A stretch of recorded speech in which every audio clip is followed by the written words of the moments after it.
Appreciate the question. So to your first point, I am so sorry if I have given the impression of making fun of other traditions or belittling them in any way. That is certainly not my intent. Perhaps I have some of the vices of the ex-smoker. Like the worst non-smokers are the ex-smokers. Yeah. And I'll tell you a little bit something about myself.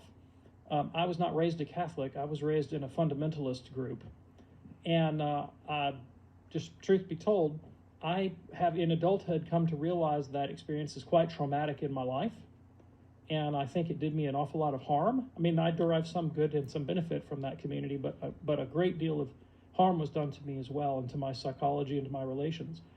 And as I have gotten older, I more deeply appreciate the way the ideas and values in that community were destructive. They were pernicious, and I'm sensitive to that. And I very much want other people not to be similarly traumatized. And so I do think that there are religious ideas that are harmful. And in the caller right before you, I had a fellow that wanted to know about the basis of morality. How do we make moral judgments? And do all people make them the same way, or do have different traditions give different accounts? And I don't know if you were listening, but what I said was, Catholics try to discern the reasonable good, the integral good of the person, and they make their moral judgments based on what we can reasonably discern about the good of some nature. Fundamentalists, like the ones I grew up with, don't do that. And so they might engage in practices that are verifiably harmful to another person, and they would resist arguments against that unless they were based on the Bible alone. And so if you came and said, well, look, the science shows this, or the psychology shows this, what you're doing is actually hurting people. They would say, well, that really doesn't matter.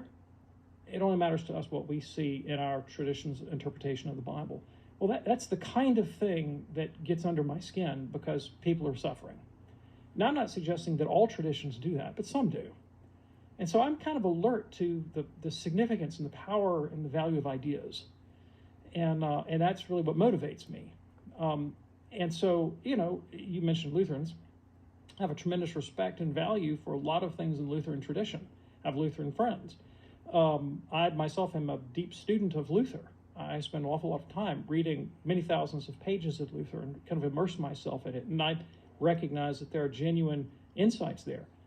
On the other hand, there are things about Luther that I think can rightly be criticized. And I often do that because I think that in the thrall of some of his ideas, people can go wrong. Now, that doesn't mean that I think Lutherans are bad. I don't think Lutherans are bad. I don't think the Lutheran tradition as such is bad. But I think Luther had some dangerous ideas that have had some pernicious and deleterious consequences through history. And that's rejecting those is one of the reasons that I'm Catholic. But I should do that in a respectful way that regards the dignity of all people, all Lutherans and everybody of other traditions. And if I failed to do that, I would ask your forgiveness. That's certainly not my intent.